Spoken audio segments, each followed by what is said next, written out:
thus began this quest to figure out answers. And I was able to be wheeled into the boys' room and see them once they got them stable. I can remember seeing Archer and appreciating the similarities between him and River being identical twins, but he definitely looked a little different. He was very bruised from delivery and from chest compressions and had a lot of swelling from that. And I just remember reaching through and resting my hands on him, and the doctors were still busy working on him. He had a central line. He was on a ventilator, and clearly there was some things that were gravely wrong. This is Andrew Petty is Dying, where each week we tap into the power of our mortality to become the people we were made to be and live the lives we were made to live. I'm your host, Andrew Petty, and I'm dying. I hate to say it, but so are you. I met Allyson Cheney a couple months ago when we were both part of the speaker lineup for an event. Pretty quickly, I realized that there was a rare depth and a substance to Allyson. And now, after becoming better acquainted with her story, I know that those qualities have been forged in a crucible of tragedy and loss, and refined by courage and the deliberate choice to press on. Allyson's courage is on display in the very fact that she's willing to share her story on this podcast, which means revisiting the most devastating chapter in her life thus far. And she's willing to do it so that all of us can benefit from what she's learned without first having to go through an experience like hers ourselves. Her encounter with mortality was unwelcome and unexpected, and it has instilled in her a new zeal and zest for life. It's no exaggeration to say that Allyson Cheney is more fully alive today than ever because of her tragic encounter with mortality. Or more accurately, because of the way she has chosen to use her encounter with mortality to deepen and enrich her experience of life. I think that'll jump out to you as you hear Allyson's story. Prepare to be moved, to be inspired, to be enriched, and to be equipped to live with more guts and gusto and abandon. Allyson is passionate about educating women about essential oils and cleaner living across the board. She leads a diverse team of almost 2,000 people through her online essential oils and clean-crafted wine businesses, and she's cultivated a supportive community of empowered wellness that meets you where you are. Her core focus is helping the busy, overwhelmed woman simplify the path to a cleaner lifestyle through one-on-one consultation, community, and collaborations. She thrives on breaking the expected mold so that others can be invited to do the same and live in freedom, authenticity, and abundance. Allyson lives in Kansas City with her husband of 18 years and can most often be found taxiing her 4 children around town, running, walking her 2 doodles, or booty popping to old school 90s hip hop. I'm excited for you to meet her today. One quick technical note.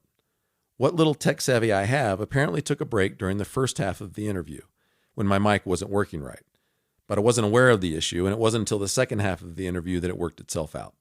So my audio quality isn't stellar for the first half, but it's definitely tolerable, and then it's all good for the second half. Thankfully, it's mostly Allyson talking anyway. Here's a fun fact before we dive right into the meat of the interview. This episode is airing on Allyson's birthday. Happy 29th birthday, Allyson. 29, right? I think as a mom, and when you're expecting a baby and you're pregnant, I think a lot of times we go through this worrisome phase of hoping everything will be all right and wondering if we're going to have a successful, healthy pregnancy. And this was my last pregnancy. So it was my 4th pregnancy, and I'd never had any complications or issues or anything of the sort. So we were super surprised when we found out that we were facing a high-risk pregnancy with Archer, and he was an identical twin, which we didn't find out until pretty far along in the pregnancy. My intuition told me it was there from the beginning, like when you first go in and see that little flicker on the screen to confirm a viable pregnancy. I said to the lady, I was like, wait a minute, I really feel like I see 2 little flickers there. She said, oh, honey, no. I had twins, and I love surprising parents and telling them they're having twins. And I assure you, you have one healthy singleton pregnancy. And I thought, okay, whatever. Well, fast forward about 10 weeks later, we went in for just a regular routine ultrasound, and we were very surprised. The second they put that wand on my belly, there was very obviously 2 babies in there, and we were shocked. What kind of shocked? Good shocked? Bad shocked? Just shocked? I remember Matt was there. My husband, Matt, was there with me. which was unusual because he didn't usually come to doctor's visits with me. So I don't, that was just a divine provision, I suppose. But I just remember him immediately putting his hand up to his head and like walking in circles around the room, like a state of utter shock and disbelief. And I just thought maybe there was like an equipment malfunction, like they she needed to tap that machine a little bit. Like it was just because it was a very like perfectly mirror image. And I thought maybe something is like wonky with their system or something. But anyway, immediately there was a buzz about the room, and they were people were coming in and out, and they were asking for other doctors to come in and take a look. And I didn't understand what was going on, but it was apparent there was an issue. How far along were you at this point? I was about 14 weeks. It was apparent there was an issue, which was confusing to me because up until that point, I was under the assumption that it was a very normal, routine pregnancy. So yeah, a lot of people running in and out of the room, and I asked the nurse or the tech doing the scan, like, are they conjoined twins? Like, but they were just positioned so back to back that I thought maybe that was the issue. But ultimately, a doctor came in and informed us that they were searching for a membrane separating the boys, that they were identical twins, which is just kind of a fluke of nature. It's not hereditary. And what causes that is, obviously a single egg separating. Well, our boys had separated late. So typical identical twins separate around like day 2 or 3.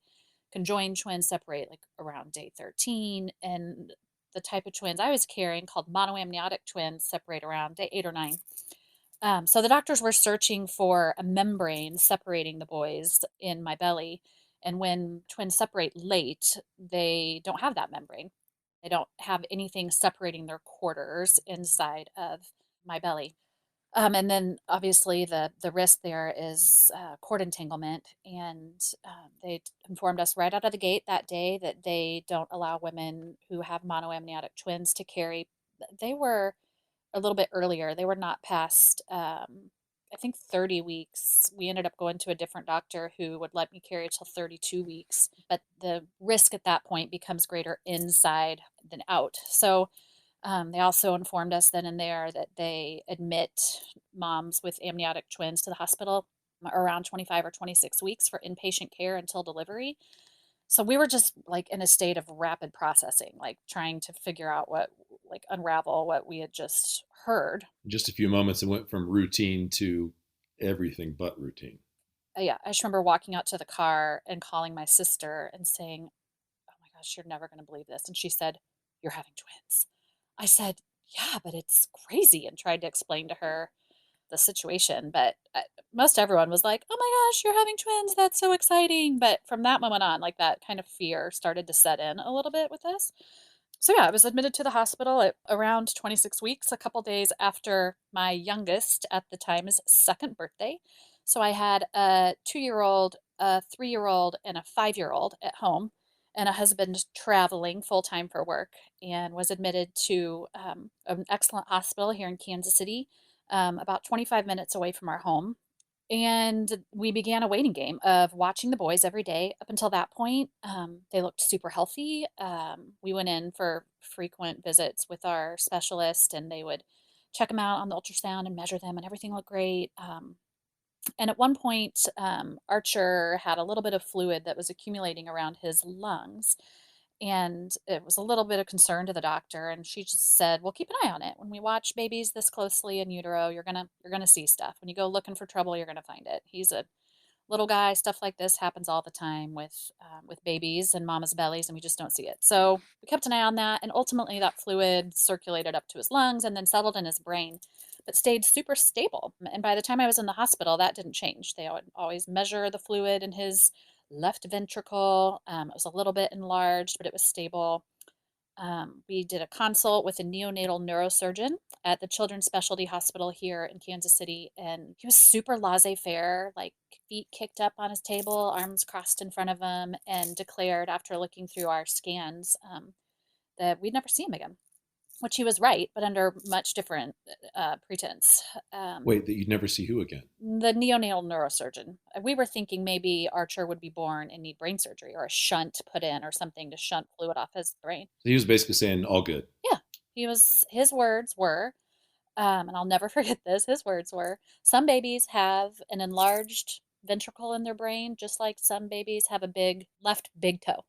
And so we were like, okay. And he did at that point say, now, if you really wanted to be extreme, we could try and get a CT scan, but to get two babies in your belly to be super still and get a clear picture is very difficult. We'd have to highly narcissize you to try and get the babies to be still. And we were like, man, I'm not going to mess with it. So fast forward, still inpatient that whole time. We made it to our delivery day. We had a scheduled delivery date on April 15th of 2010.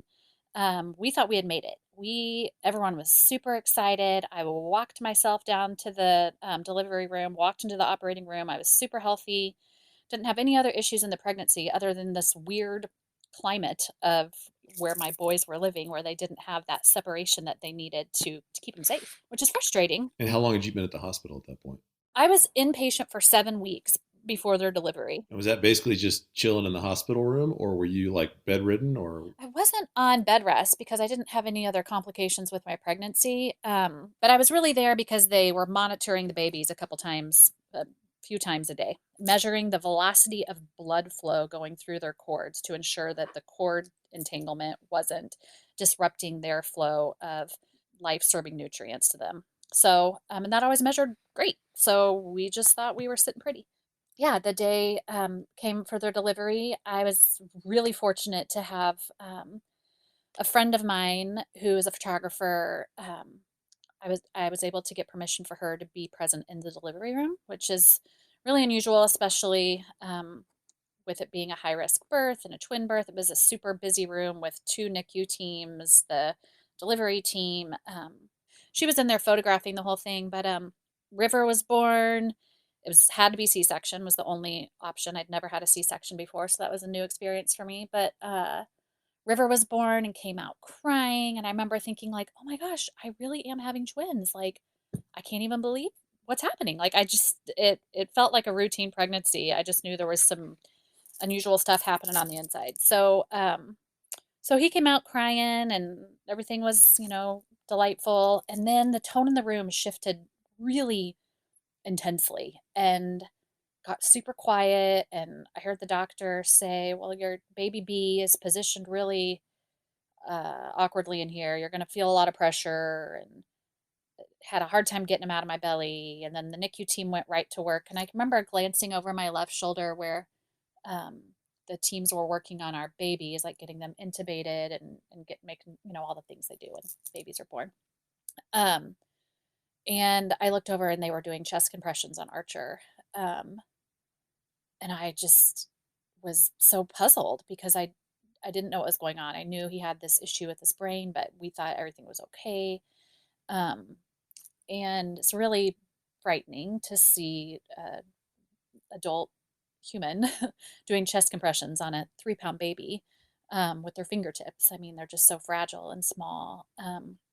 So the doctor came over, such a kind man. I'm so grateful.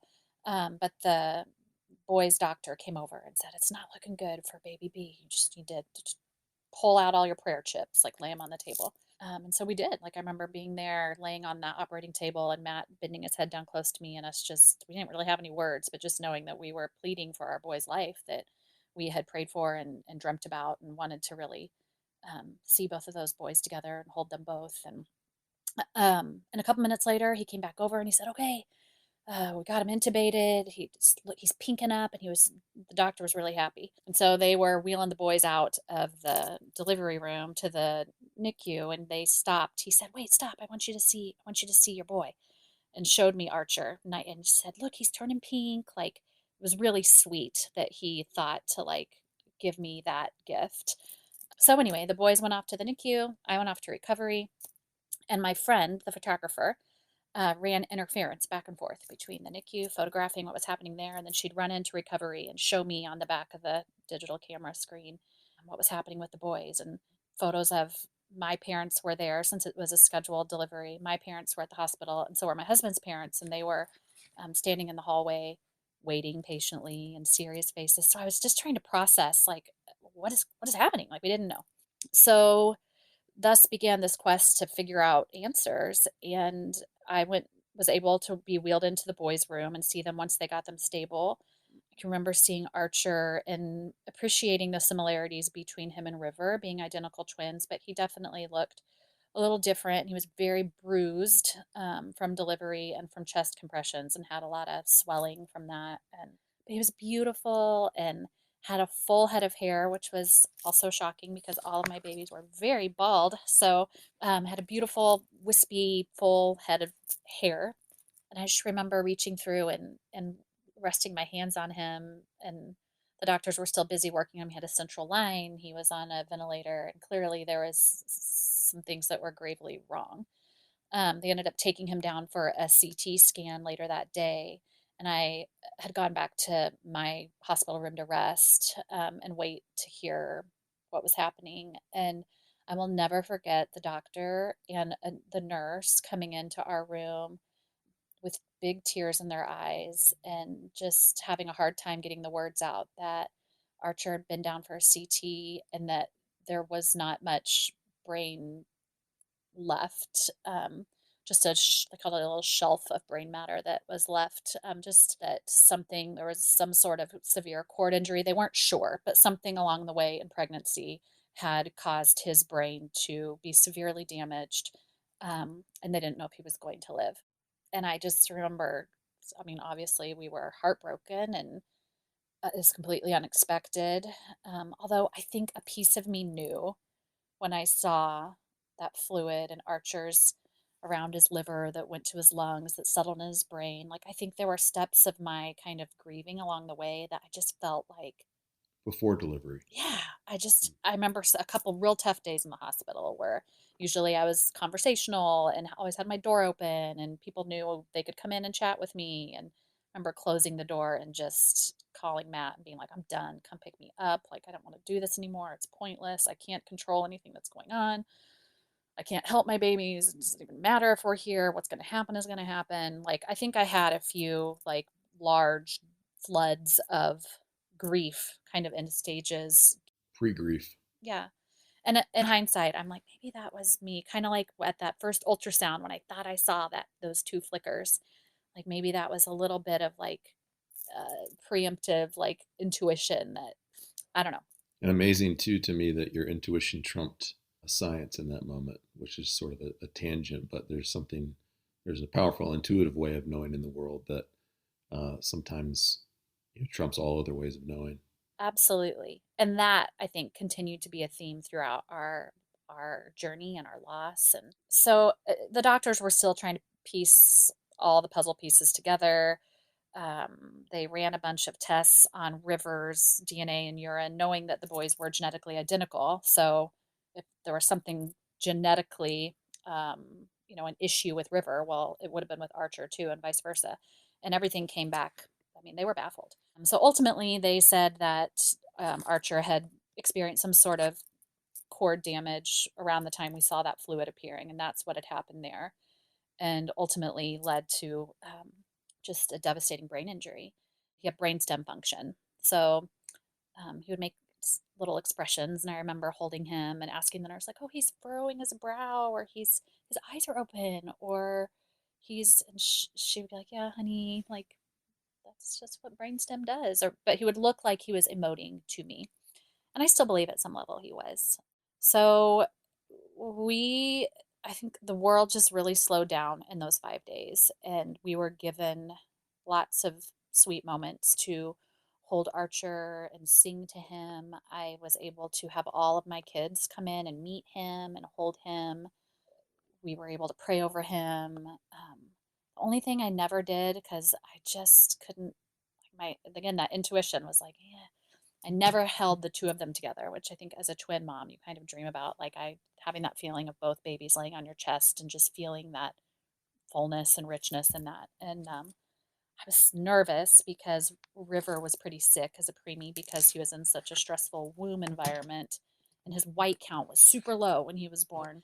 I was just so nervous about holding the both of them together and ultimately the doctors made the decision for me and said, you know what?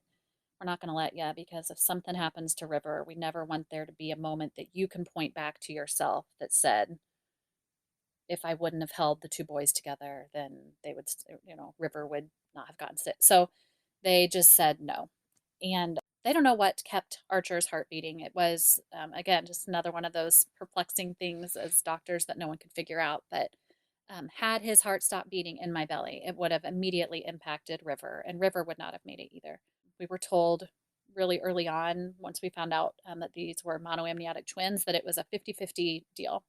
Both boys would make it or both boys wouldn't. So it was just a unique situation that River ended up a healthy preemie and Archer didn't. We don't know what kept Archer's heart beating. I mean, in the moment that Archer died, I was able to hold him when he passed away, which that was another moment that I think I can speak about pretty objectively because it's hard to let myself completely go there emotionally, I think, because you never expect to hold your child as they breathe their last breaths. And I think he was ready to go. Like I remember for a brief moment him trying to. They had tried extubating him a few times, and he didn't make much of an effort to breathe. But when they had him on my chest and they had taken him off life support, and I changed his diaper, so he had a clean diaper before he had his last moments, and I wanted him on my chest, and um, I wanted to be the one escorting him from his final moments here on Earth, not in an incubator or in a nurse's hands or in an emergent situation with a doctor. Like I wanted to have him experience his mom and comfort and love as his last moments on this earth. But I remember him making a couple of efforts to breathe. And in that moment, like I was like, wait a minute, like I had this brief sense of come back. Like I want them to intubate him again. And maybe this isn't, but it was immediately replaced by I could just feel him completely relax and I knew he was gone. Mm. And I held him for a little bit and um, he was ready to go. Like I have no doubt about that. And it was one of my greatest honors to be able to be there with him as his mom um, and hand him over to eternity. And in that moment, we went out to tell a few minutes after, like the doctor came in and confirmed his passing. And I didn't spend a lot of time with him after that because I really wanted to hold on to the memories of him being warm and alive and kissing his soft head. And but we went out to tell our families who were in the waiting room that he had passed away. And as we were doing that, the doctors came in, the main doctor, the same sweet man, and he came in and said, "Hey, I just got River's labs back, and I had to make sure it was the right baby. Like his white count, his looks perfect. His oxygen saturation looks amazing. We're going to take him off the intubator. We're going to pull his. He was on like a central line, an umbilical line through his belly button, and it's really hard to hold babies when they are on those. It's hard to shuffle them around. It's dangerous. So we didn't get to hold him much on that umbilical line. They took him off his umbilical line and didn't even start an IV. He went straight to room air. Like his health just rocket launched to so much more vibrancy in the moment that Archer passed away. It was such a strange thing. Um, And what a crazy contrast for you guys who you just walked out of the room after losing one of your twins. And then you get the news that your other one is thriving almost miraculously. And that must have just been sort of, I mean, like there's no processing capacity for that. the whole thing was a bitter juxtaposition of life and celebrating new life. And I never wanted anything to take that away from River. And still to this day, when he's like, "Tell me about the day I was born," it's tricky because he knows about his brother and he knows the story there, but it's such not a murky story. It's just not a your typical birth story. Like there was a lot of heartache, but and a lot of bitter. But as with most things, the more bitter there is, I think it makes the sweet stuff that much sweeter. And the things that we were able to find joy in, like little gifts that for most people probably like, that's not a gift, that's morbid or that's terrible. But like, here's an example. My dad is a chaplain by trade. So he's been around death and dying in hospitals. And I hadn't really ever been before. I mean, outside of like losing grandparents or aunts and uncles or but without asking me, arranged with the nurses, he said, "I'm a chaplain." He didn't want Archer going to the morgue at the hospital, which is such like a morbid thing to think about. So he came and picked up Archer and swaddled him, and he took him, my dad, in the back seat of his car. They went out the special exit at the hospital, and he transported his grandson from the hospital to the funeral home. Mm. And I just think like, man, what a gift of sacrifice that was. And I'm glad I didn't know about it until afterwards, because I think in my effort to protect other people from feeling sadness and hurt, I would have said, no, like that's too much. I wouldn't ask you to do that. But he took that upon himself out of his love for his grandchild to make sure that he was always under the care of a loving family member, and went straight to personal friends of my dad's at the funeral home. And I had wanted him swaddled in a blanket, but didn't think about it until everything was just such a blur. And I didn't really think about wanting him swaddled as he was buried. I don't know. Like, you just don't think about that stuff. And so my parents, I just sent a blanket over to the funeral home to have him swaddled in. And my parents didn't want that. They wanted to do it. They went in, and which I don't think I could have done that at that moment. And I was trying to celebrate the life of my new son, also, who was still like needing his mom and needing my presence there. And it was such a strange thing to be giving loving attention to a newborn at the same time piecing together a funeral service, which we did do, like a small graveside service for family and a celebration of life. Yeah, you're, I mean, literally living in two completely different but equally real experiences, the depths of grief and the depths of joy, death and life in the one moment. And I want to pause on that real quick because I think this is a really big piece for we as humans to grasp, and a piece that we usually avoid because I don't remember where I heard this recently. It might have been Jordan Peterson or someone talking about the yin and yang symbol, which I didn't happen to know much about. I haven't studied much of that kind of a philosophy, but how the line between the yin and the yang in that symbol represents the line between chaos and order. And one of the meanings he was teasing out of that is that that's really the line we walk as humans, but sometimes we default to one side or the other. Either we sort of resign ourselves to the chaos and the meaninglessness and the brutality of life on earth, or we go the other way and try to avoid the reality of that. But the truth lies in the middle. And remember when my sister lost her husband, I would ask naive questions, the kinds of questions that someone asks who hasn't experienced that kind of loss, about what has she learned and so on and so forth. I've talked about that in other episodes, but she said, there's grief and there's joy. And sometimes from one moment to the next, and you were living that right then. And I think if we all as people were willing and able to embrace that there's real grief and there's real joy right next to each other, sometimes literally moment to moment, we would be embracing the full spectrum of this life more completely and living more wholly, more fully. And that's one of the efforts of this podcast, is to get us to embrace the best and the worst moments. But because we usually tend toward just pursuing the best, we forget the hardest and most difficult moments, to our peril, because then suddenly the worst moments show up and we're not prepared. We haven't lived the life we wanted to live. We've got regrets. We haven't mended relationships. And your experience is just such a vivid, stark example of that, because in that moment you had no choice but to live in both of those realities simultaneously, bouncing back and forth between them. Mind-blowing, but a great illustration, I think, of where we all can choose to live if we'd like, and embrace the fullness of life as a result. And again, I think the more you're willing to embrace that bitterness, the more richly and sweetly you can experience the other side of the coin. And I remember moments of us like busting up with laughter, like in the hospital and like walking. We're like, oh my gosh, if anyone, like, I'm glad I was like with my husband, but we would say to each other, like, if anyone would see us right now, they would think we're nuts. But in the next minute, maybe we'd be crying, or it was so, it was all very fluid, all of those emotions and all of that feeling. And at that point, there was no room for judgment. We were just really living so much in the present moment that it was all just out there. It was just such a, I can't explain, like such a human experience to its very core. And I feel like we've lived in that tension in some regard ever since then. Some days it's more apparent than not, but um, we're very aware of that absence of Archer.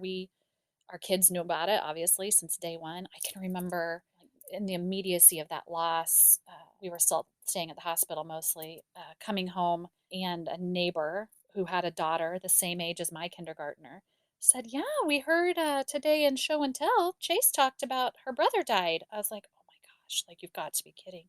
And I didn't know I didn't know what to say. I was like, "I am so sorry," because then her daughter came home asking all these questions about death and dying, but who was I to say anything to my daughter otherwise? Like she was sharing her story and experience and what she had done the day before, and she's 5. But a great and very normal kid question. That death and dying immediately became an ever-present part of my kids' vocabulary. Because they were children, they weren't afraid to ask questions about it.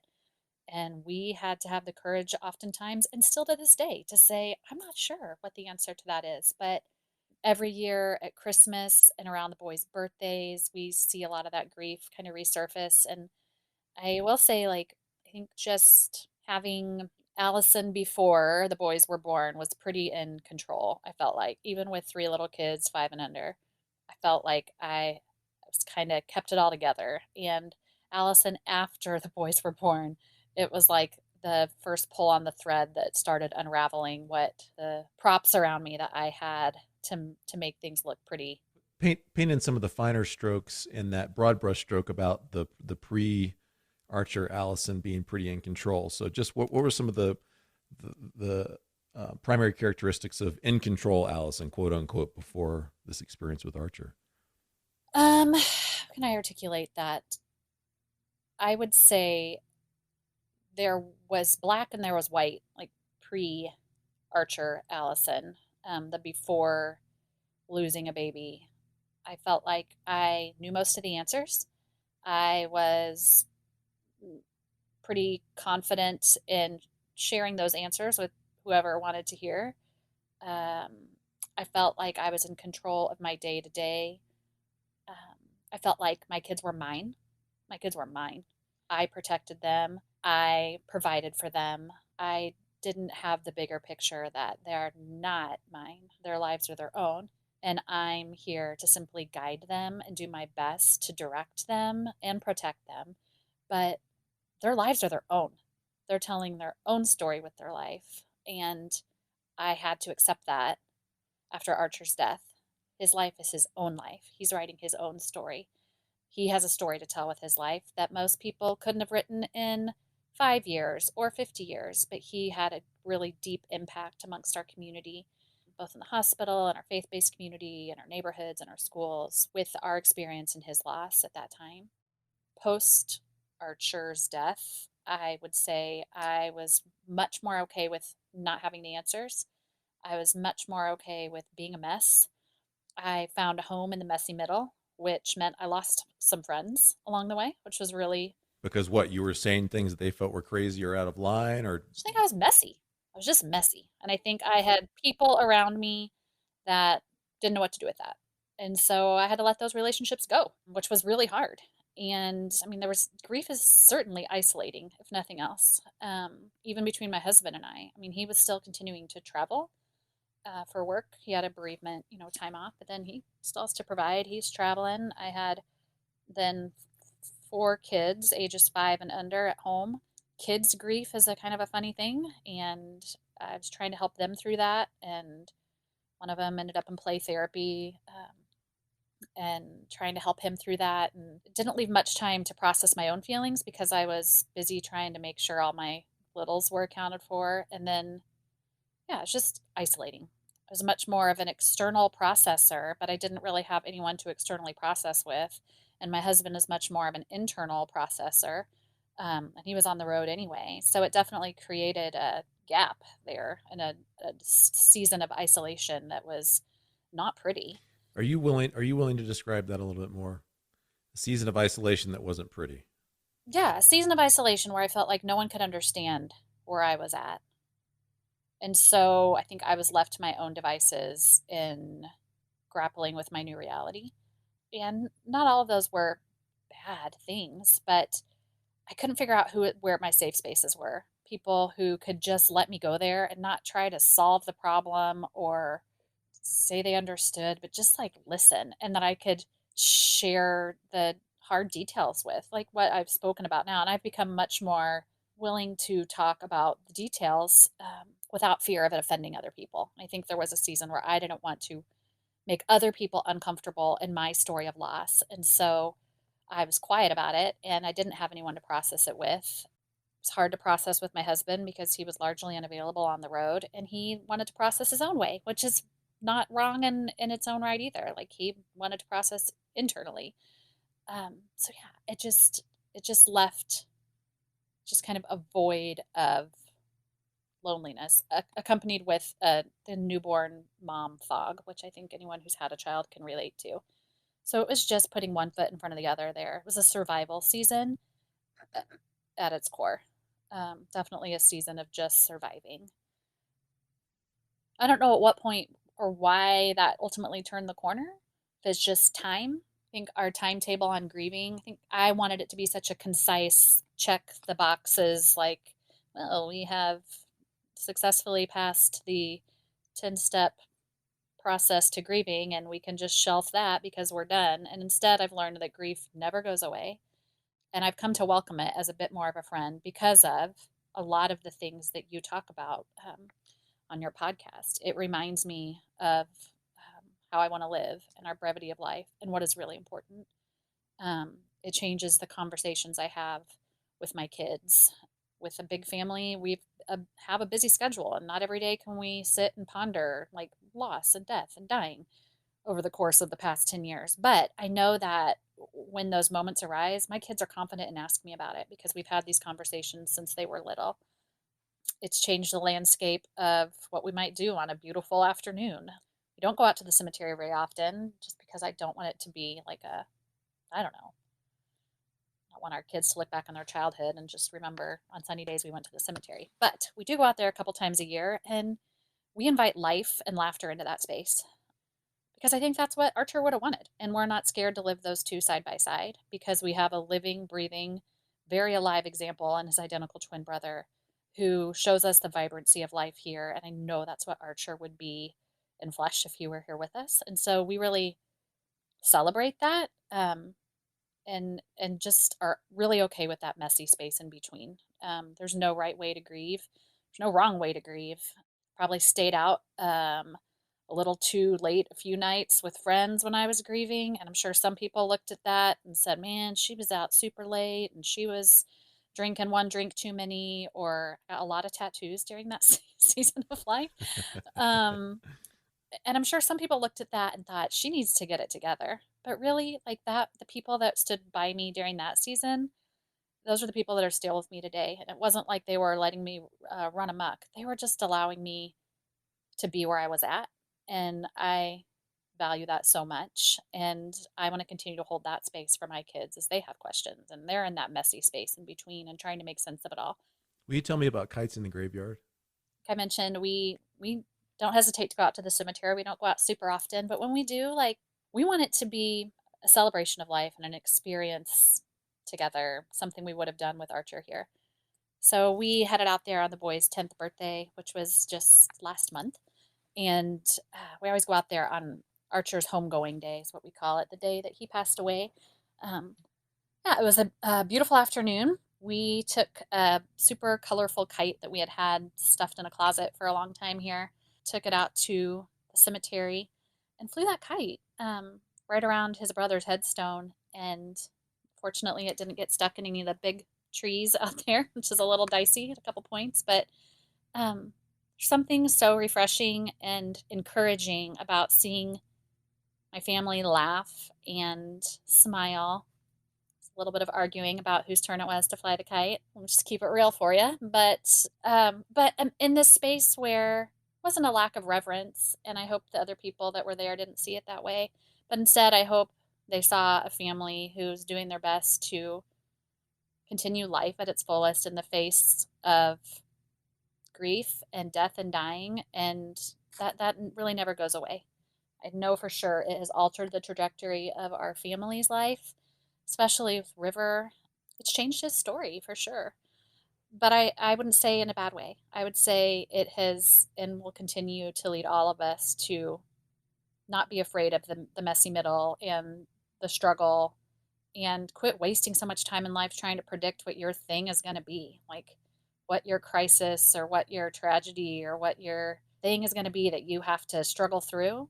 because odds are you're wrong. I mean, I think our current health crisis going around is another example of that. No one would have guessed a few months ago where we're at now, but you can never guess what your thing is going to be. But ultimately, when you're in the middle of it, you have a choice to handle it with grace and to keep moving forward and to feel all the feelings through it and know that ultimately it's all working for our good. I believe that. And I still believe even Archer's story, even though it was bittersweet and challenging, there was a lot of good that came out of that hard story. And we continue to cultivate that and honor his life in that way by acknowledging the good that's come out of a really bittersweet, challenging story of his life.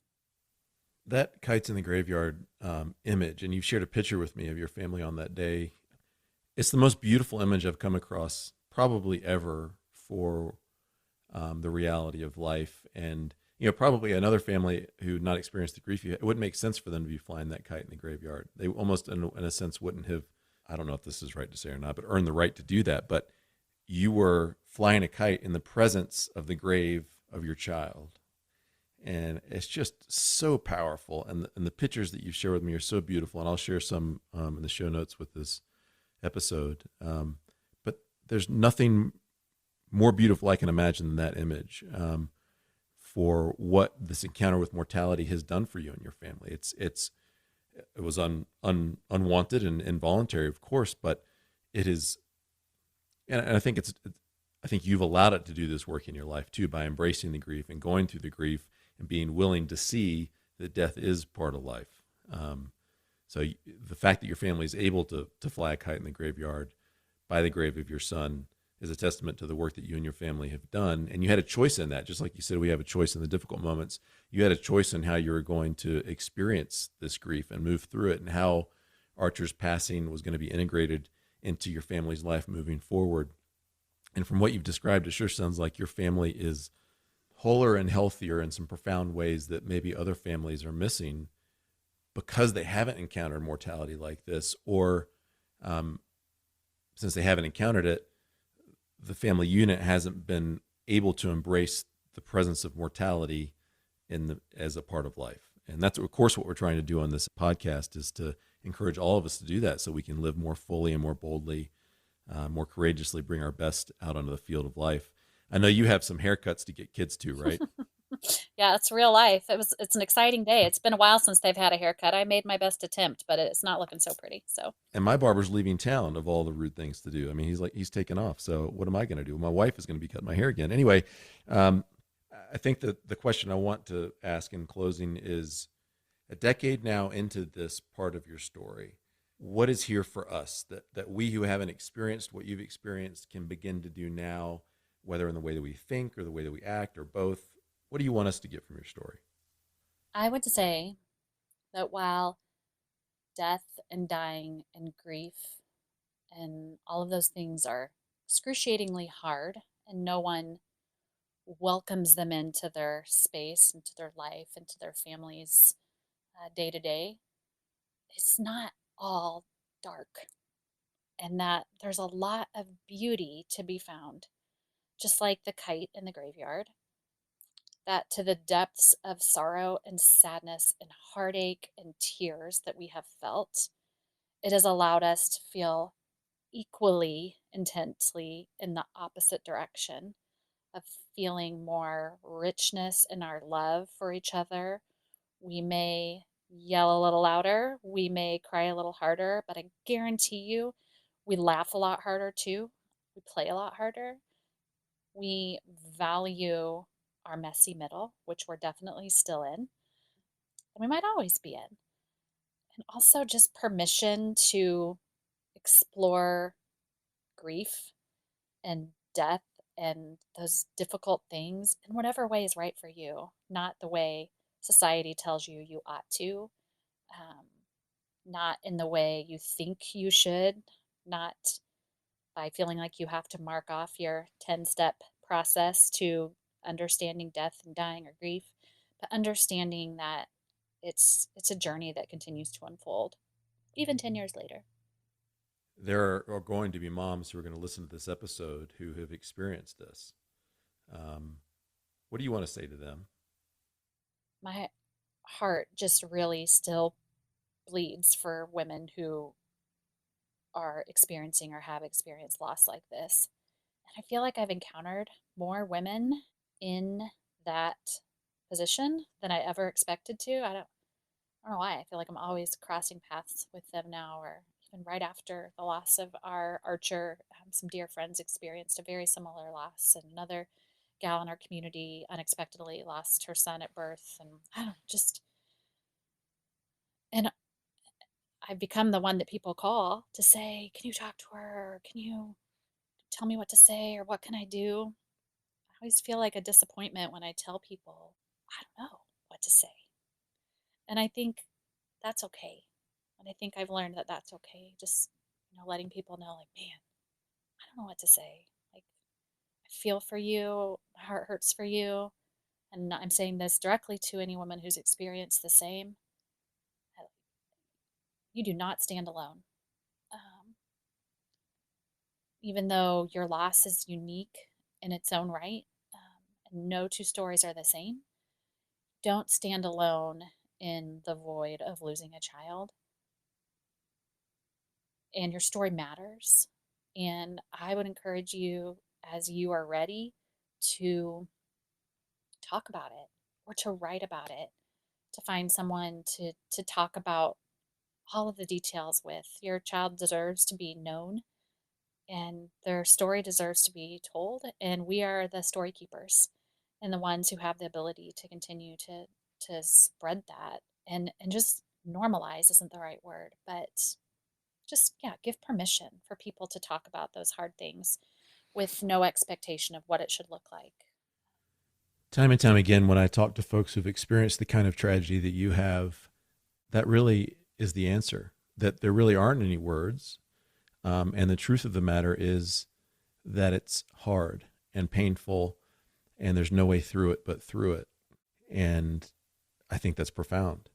The simplicity of that is profound, and we want to think that there's a way to avoid going through the hardness to get to the better stuff. But the truth of the matter is that the path to the good is through some of the hardest stuff. And your story just confirms that again. And there's a whole lot more to your story that I really hope we can touch on another occasion, about how this experience has transformed your understanding and your experience of community, how it's allowed you to begin to express vulnerability and courage, as Brene Brown talks about so much, in new and powerful ways. You've created this powerful business online and a community online, and rediscovered yourself as a professional, reinvented yourself as a professional. There's photography in the mix. There's so much more to this story that we'll have to touch on another time, because I want others to begin to hear the new chapters that you're writing on the heels of this experience. Because certainly there was Allyson pre-Archer and there's Allyson post-Archer, and it's a very clear demarcation in your story. I would go so far as to say that this part of your story has helped you to connect more powerfully with your unique purpose in the world, because as I assert often, our story and our purpose, our unique purpose in life, are inseparable, and your life certainly bears that out. And you and I have touched on that. I hope we can get back and touch on that again. And I just want to say briefly to anyone listening who wonders, why the hell is Petty getting into the story of a woman losing her child? And I want to say, because we have to, because this is life. And when we're able to embrace the full scope of human experience, then we are able to live fully and boldly and with abandon and with guts and with gusto, Allyson, just like you and your family are.